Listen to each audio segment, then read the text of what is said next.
नमस्कार दोस्तों, आप सबका स्वागत है अपने YouTube चैनल बेस्ट स्टडी 2020 में।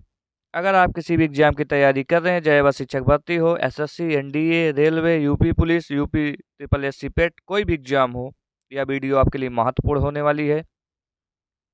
14 अक्टूबर डेली करंट अफेयर से रिलेटेड आपको सारे वीडियो के कुछ करंट क्वेश्चन आपको इस वीडियो में मिल जाएंगे। अब हम अपने प्रश्न की ओर बढ़ते हैं। हमारा पहला प्रश्न है, इजराइल और फिलिस्तीन से भारतीय नागरिकों को वापस लाने के लिए भारत सरकार ने कौन सा ऑपरेशन शुरू किया है? बताइए दोस्तों, इसका आंसर क्या होगा? इसका आंसर है ऑप्शन नंबर ए, operation Ajay. Operation Ajay Israel और फिलिस्तीन से भारतीय नागरिकों को वापस लाने के लिए भारत सरकार ने ऑपरेशन शुरू किया है। अब हम अपने कुछ पॉइंट के बारे में जान लेते हैं। इजराइल और हमास के बीच बीते 5 दिनों से जंग जारी है। ऐसे में युद्धग्रस्त इजराइल में फंसे भारतीयों को स्वदेश लाने के लिए भारत सरकार ने ऑपरेशन अजय शुरू किया है। इजराइल में लगभग 20,000 से अधिक भारतीय रहते हैं, जिसमें मुख्य रूप से छात्र, कई आईटी पेशेवर और हीरा व्यापारी हैं। अब हम भारत सरकार द्वारा चलाए गए अन्य ऑपरेशन के बारे में जान लेते हैं, जैसे कावेरी ऑपरेशन, सूडान द्वारा ऑपरेशन दोस्त, तुर्किया और सीरिया, ऑपरेशन करुणा म्यांमार और ऑपरेशन गंगा यूक्रेन से संबंधित है। अब हम अपने अगले प्रश्न के ओर बढ़ते हैं। हमारा अगला प्रश्न है, हाल ही में किस राज्य में मरचा धान को जीआई टैग प्रदान किया गया है? बताइए दोस्तों, इसका आंसर क्या होगा?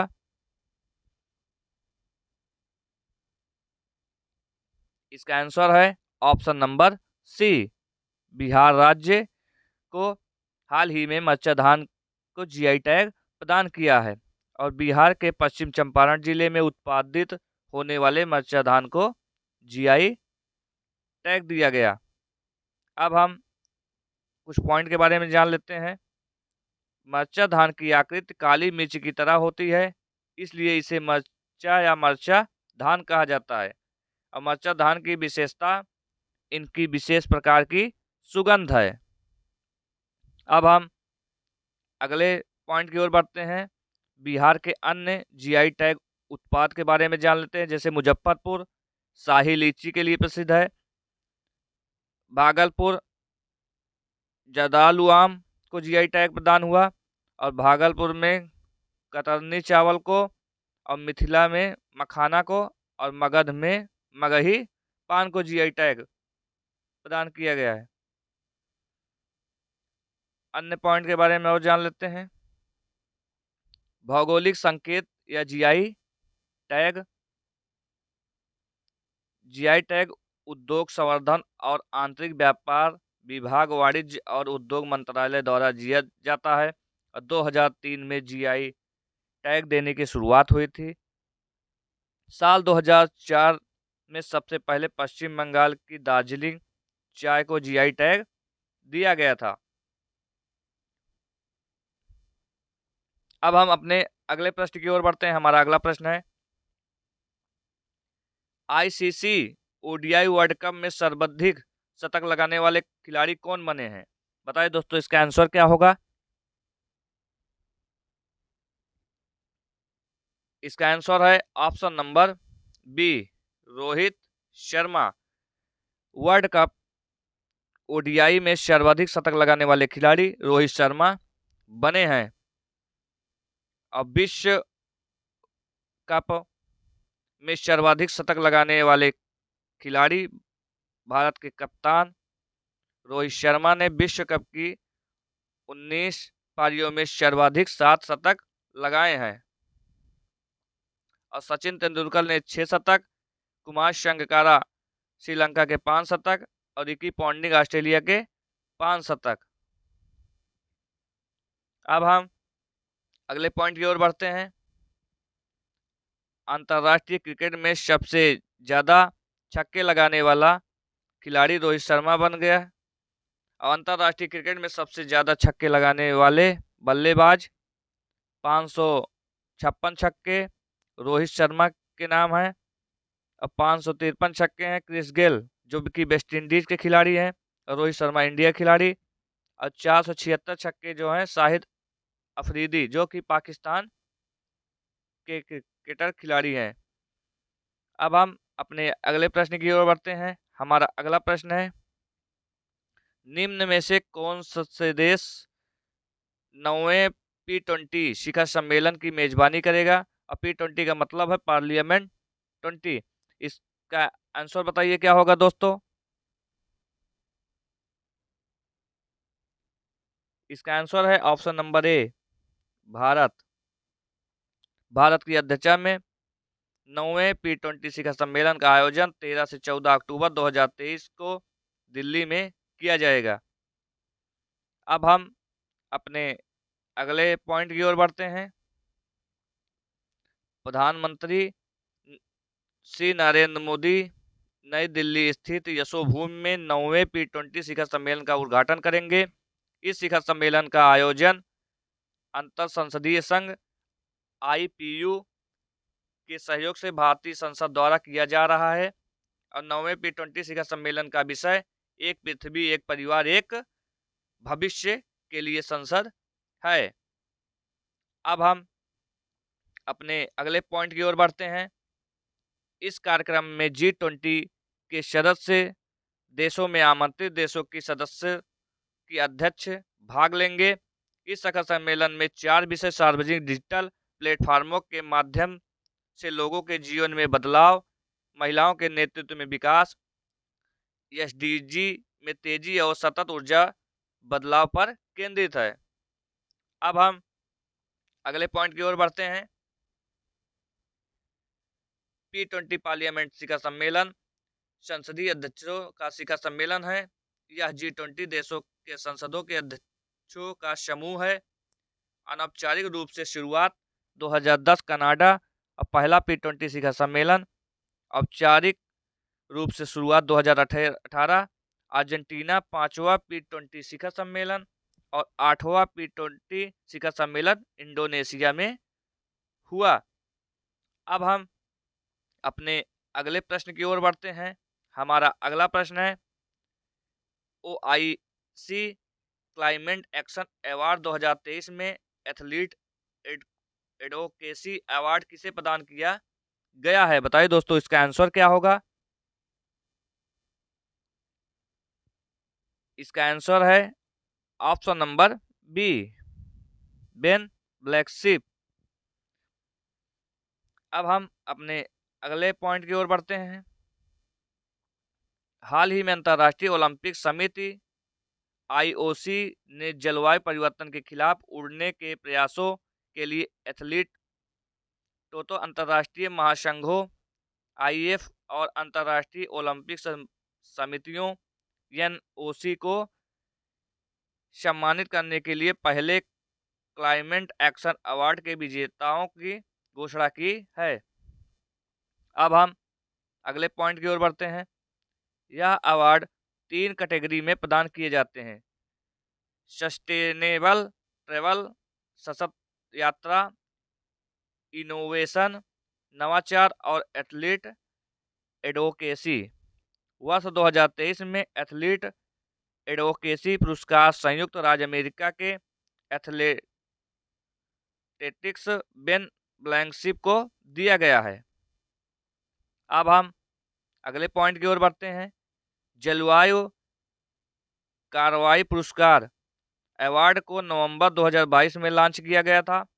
IOC क्लाइमेट एक्शन अवार्ड जलवायु कार्रवाई पुरस्कार ओलंपिक और पैरा एथलीटों, अंतर्राष्ट्रीय महासंघों और राष्ट्रीय ओलंपिक समितियों को जलवायु परिवर्तन से निपटने के लिए सक्रिय प्रयासों के लिए प्रदान किए जाते हैं। अब हम अपने अगले प्रश्न की ओर बढ़ते हैं। हमारा अगला प्रश्न है, association of Mutual Fund in India का चेयरमैन किसे नियुक्त किया गया? बताओ दोस्तों इसका आंसर क्या होगा? इसका आंसर है option number C, Navneet Munot को। Association of Mutual Fund in India ने हाल ही में नवनीत मुगोत नवनीत मुनोत को चेयरमैन नियुक्त किया है।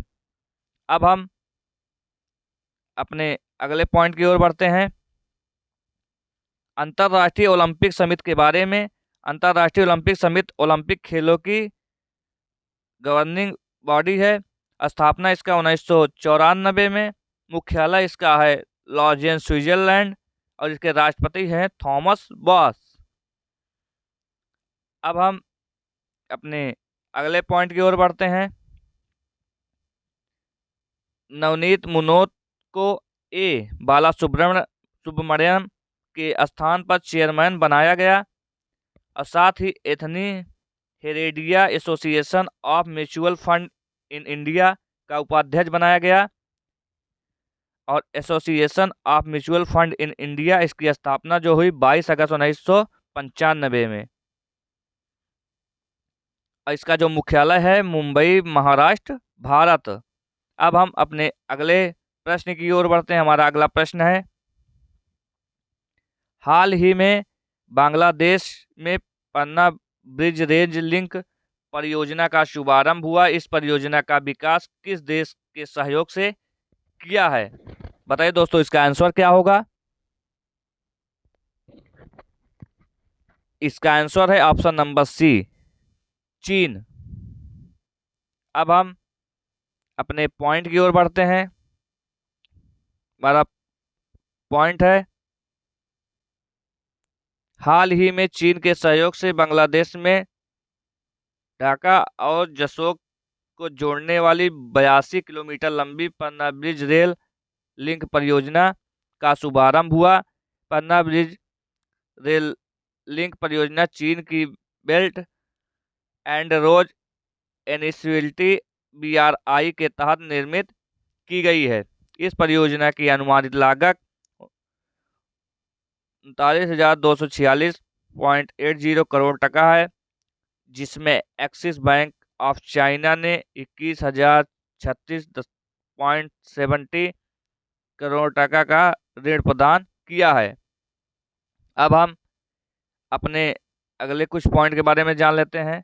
बांग्लादेश से संबंधित राज्य से, इसकी राजधानी है ढाका, मुद्रा है टका, राष्ट्रपति हैं मोहम्मद शहाबुद्दीन, और प्रधानमंत्री हैं शेख हसीना। अब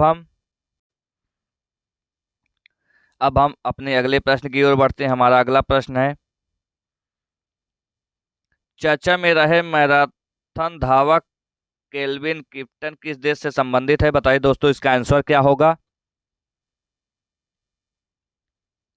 इसका आंसर है ऑप्शन नंबर बी, केन्या। हाल ही में केन्या मैराथन धावक केल्विन किप्टन ने शिकागो मैराथन जीता। अब हम अपने कुछ पॉइंट के बारे में जानते हैं। केल्विन किप्टन ने यह मैराथन 2 घंटे और 35 सेकंड में पूरी कर और सबसे तेज मैराथन पूरी कर विश्व रिकॉर्ड बनाया।